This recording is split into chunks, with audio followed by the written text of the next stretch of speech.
Hello and welcome to my channel. आज इस video में हम डिस्कस करेंगे कि ट्रांसवर्स नेचर क्या होता है इलेक्ट्रोमैग्नेटिक वेव्स का, ईएम वेव्स का ट्रांसवर्स नेचर क्या है उसे हम आज इस वीडियो में डिस्कस करेंगे। तो चलिए स्टार्ट करते हैं। देखो, सबसे पहले अगर हम सपोज करें कि एक प्लेन इलेक्ट्रोमैग्नेटिक वेव जो है वो पॉजिटिव डायरेक्शन में ट्रैवल कर रही है, मतलब अलोंग द एक्स एक्सिस, ये वाई एक्सिस, ये एक्स एक्सिस, ये जेड एक्सिस, यानी एक्स एक्सिस, वाई एक्सिस और Z axis. Positive x axis की डायरेक्शन में मान लीजिए कि कोई एक वेव जो है वो ट्रैवल कर रही है, ठीक है। अब हम एक क्यूब को कंसीडर करें। मान लीजिए एक कोई क्यूब है, जिस तरह से मैंने ये बनाया हुआ, ठीक है, यहाँ पे ये देख लीजिए, एक क्यूब है। इस क्यूब का सेंटर जो है वो यहाँ पे आप उसको ओ मानेंगे, ठीक है। क्यूब का सेंटर मान लीजिए, क्योंकि ये क्यूब है, 3 डायमेंशन है, तो यहाँ पे थोड़ा मुश्किल होता है यहाँ पे आपको इस चीज़ को देखना, क्योंकि ये 3 डायमेंशन फिगर है ना। तो यहाँ पे ये देख लीजिए, क्योंकि ये जो पेज होता है ना हमारा, ये 2 डायमेंशन होता है और इस पर 3 डायमेंशन फिगर को ड्रा करना, वहाँ से इमेजिन कर पाना थोड़ा सा मुश्किल ज़रूर होता है। लेकिन आप समझ रहे होंगे कि ये जो जिस तरह से हमारा एक बॉक्स होता है, उसी तरीके से ये बिल्कुल ये ऊपर एक फेस होता है, ये इसके साइड वाला फेस है, ठीक है। फिर ये दूसरा फेस है जो दूसरी साइड वाला है, ये आप देख रहे होंगे, ये दूसरे वाला, और ये नीचे वाला फेस है, और बाकी जो लास्ट फेस बचा वो ये है, ये सामने वाला, और ये इसी से पीछे दूसरा लास्ट फेस है। तो यहाँ पे देखिए, मैं ये बात कर रहा था आपसे कि जो सेंटर है इसका वो आप ओ मान लीजिए। यहाँ पे ये छोटा सा दिख रहा होगा ओ, यहाँ पे ये मान लीजिए, और सपोज करिए कि इसके ऊपर जो चार्ज है वो बिल्कुल ज़ीरो है, यानी कि ये जो क्यूब है ये कोई चार्ज कंटेंट नहीं करता। अब ये चीज़ मान ली, तो आप देखो गॉस लॉ के अकॉर्डिंग क्या है कि जो इलेक्ट्रिक फ्लक्स होता है ना, इलेक्ट्रिक फ्लक्स, ये जो होता है surface integral E dot D S, इसको क्या बोलते हैं, इलेक्ट्रिक फ्लक्स। ओके, तो इलेक्ट्रिक फ्लक्स जो होता है क्यूब का वो ज़ीरो होगा, ठीक है ना। अगर चार्ज उसके ऊपर नहीं है तो इलेक्ट्रिक फ्लक्स जो है वो गॉस लॉ के अकॉर्डिंग ज़ीरो के इक्वल होगा। तो यहाँ से हमें फर्स्ट इक्वेशन मिल गई कि ये लिख के इसको बोलते हैं इलेक्ट्रिक फ्लक्स, तो इक्वल टू ज़ीरो हुआ, ये फर्स्ट इक्वेशन हो गई, ठीक है। आप देखिए, जो इलेक्ट्रोमैग्नेटिक वेव्स हैं वो ट्रैवल कर रही हैं एक्स एक्सिस के अलोंग, जैसा मैंने पहले आपको बताया, ठीक है। तो इसीलिए जो इलेक्ट्रिक फील्ड होगा ना ई, वो सिर्फ एक्स पे डिपेंड करेगा, या फिर विद टाइम टी वो कर रही हैं, अगर ट्रैवल कर रही है तो विद उसको टाइम भी कुछ लग रहा होगा, वो आप टी मान लीजिए, यानी कि एक्स और टी पे ही डिपेंड करेगी ई। ये क्या होता है, इलेक्ट्रिक फील्ड होता है ये, ठीक है। तो इलेक्ट्रिक फ्लक्स ज़ीरो होने की वजह से जो इलेक्ट्रोमैग्नेटिक वेव्स हैं वो भी आपको पता है कि एक्स एक्सिस के अलोंग ही ट्रैवल कर रही हैं, तो इसलिए जो इलेक्ट्रिक फील्ड होगा वो एक्स और टी दोनों पे डिपेंड करेगा। अब देखो, कोई भी इसका जो इलेक्ट्रिक फ्लक्स है, तो there will be no contribution to the electric flux. चाहे आप टॉप टू बॉटम देखो, चाहे फ्रंट एंड बैक देखो, क्यूब के फ्रंट और बैक फेसिस पर देखो, या अप एंड डाउन टॉप और बॉटम को देखो, कोई इलेक्ट्रिक फ्लक्स की जो है there will be no contribution, ठीक है।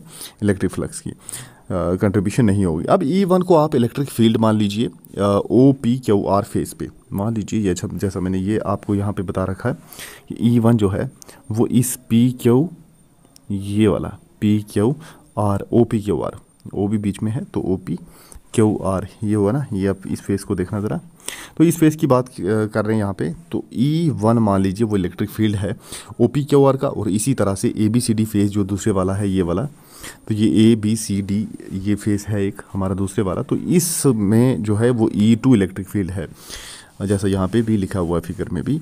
तो E2 जो इलेक्ट्रिक फील्ड है वो फेस ABCD में है, ठीक है। तो ये मान लिया। अब लेट कीजिए कि जो A है वो हर फेस का एरिया है, जो क्यूब का हर एक फेस है उसका एरिया है, 6 फेसिस उसका जो है अलग अलग का एरिया A है। तब जो इलेक्ट्रिक फ्लक्स होगा ना, जो कि लेफ़्ट फेस में क्यूब के लेफ़्ट फेस से एंटर हो रहा है, उसको आप लिख सकते हो -E1A। लेकिन इलेक्ट्रिक फ्लक्स जो राइट साइड से एंटर हो रहा है, ठीक है, उसको आप E2A लिख लीजिए, ठीक है। ये अलग अलग पता चला।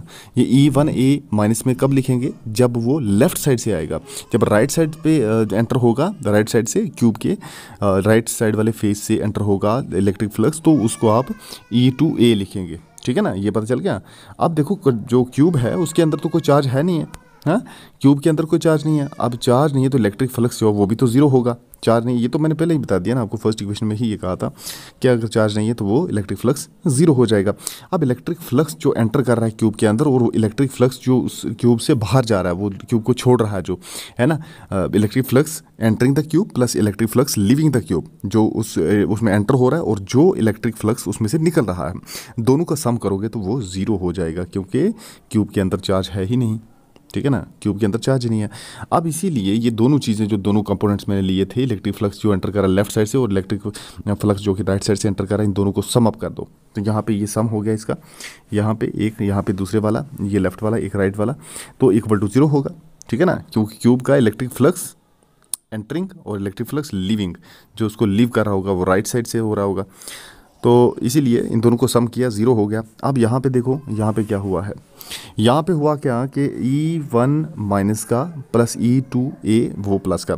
अब E2 माइनस E1 हो गया, क्योंकि A इसमें से कॉमन है, तो अंदर क्या बचता है, माइनस E1 माइनस का E1, माइनस का E1 आगे प्लस का E2, ये बचता है ना।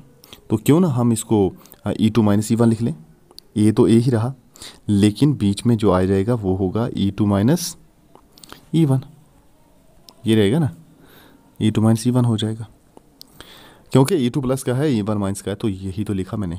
ठीक है, तो ऐसे ये हो जाएगा।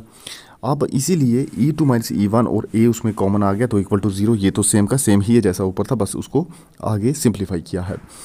देखो जो एरिया है ना वो ज़ीरो नहीं हो सकता, क्योंकि E2 माइनस E1 और साथ में ये जो एरिया वाला एलिमेंट है, ये एरिया है, तो ये एरिया तो ज़ीरो नहीं हो सकता। अगर एरिया ज़ीरो होने से रहा तो E2 माइनस E1 तो बचता है, वो तो ज़ीरो हो सकता है, वो ज़ीरो के इक्वल हो गया।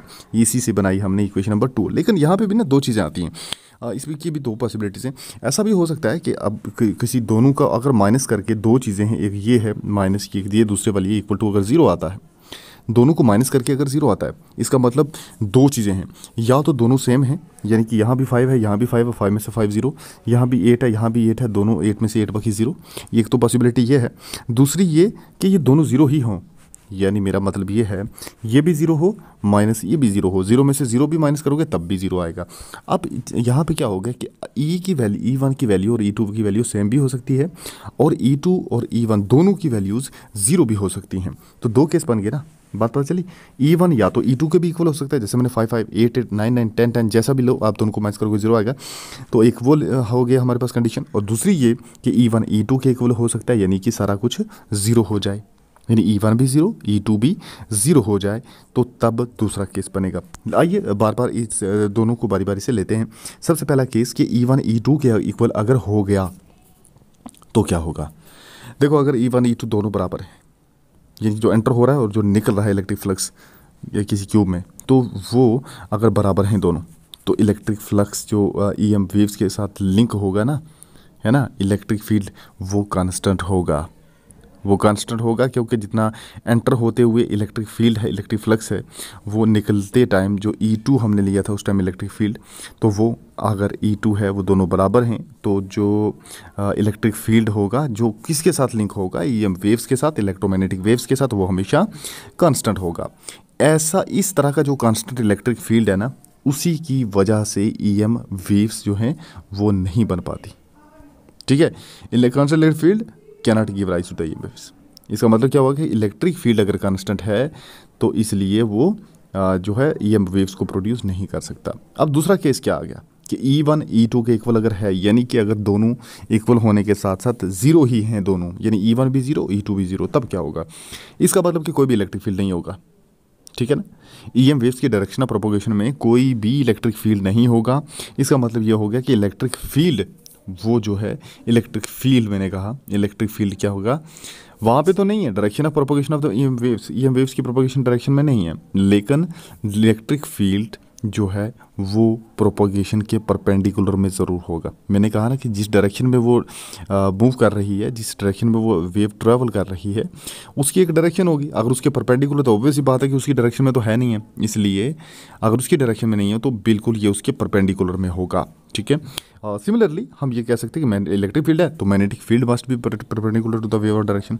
To the wave direction of the propagation, तो direction of the propagation of the wave, हम ये भी बोल सकते हैं कि जिस डायरेक्शन में वेव प्रोपोगेट कर रही है ना, उसके परपेंडिकुलर होगा हमारा मैग्नेटिक फील्ड भी, और इलेक्ट्रिक फील्ड तो हुआ, उसके साथ मैग्नेटिक फील्ड भी हो गया, ठीक है ना।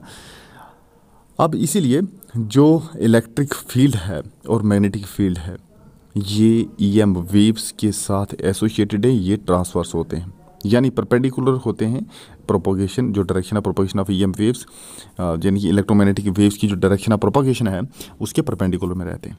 तो पता चला ये है डायरेक्शन ऑफ प्रोपोगेशन जो ईएम वेव्स की होती है, और उसका ट्रांसवर्स नेचर क्या कहलाता है, ये सब मैंने आज की वीडियो में आपको बता दिया। तो आज के लेक्चर में बस इतना ही, नेक्स्ट एक और नया टॉपिक लेकर मैं आपके लिए आऊँगा। Okay, bye.